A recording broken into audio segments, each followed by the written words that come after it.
Speaking of taxes, let's talk about your 56 doors and the real reason you're buying 56 doors. I have a feeling it's not necessarily the cash flow like everyone thinks.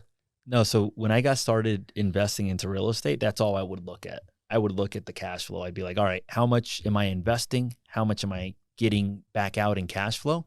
Now it's depreciation.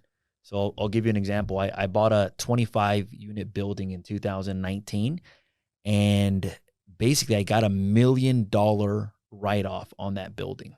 Crazy. I couldn't believe it. I literally emailed my accountant 2 or 3 times, and I told him, "Are you sure this is legal?" I told him, "Are you sure it's illegal?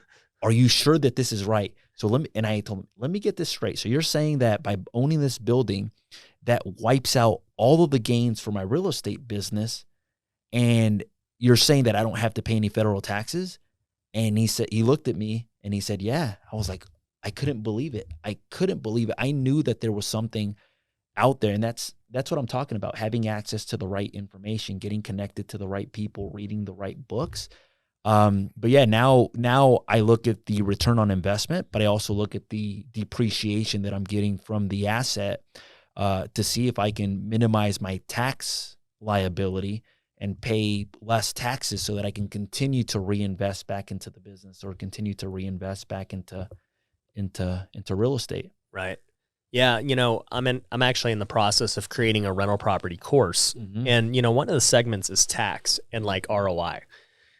And so people don't realize there's so many ways to calculate ROI when it comes to rentals. Like the basic level, like you just said, is people are looking at the cash flow. Yeah. Hey, how much am I making every month? Okay, I'm making a couple $100. This is cool. But then you take it a step further and you're like, well, what's your cash on cash return, right? Because if you do a BRRRR, like you said, it's infinite. Like whatever you make is pure profit on your cash. You got all of it back. But another way to look at it too is like, I just call it like the real return. I don't know the technical name, but it's like, how much are you actually making when you count all the tax savings and the depreciation on that too? Because like you just said, if you wrote off $1 million, that would have been in California, freaking, that had taken more than half of it. Yeah. You're talking about it just saved you 500 G's in taxes. Which is unbelievable.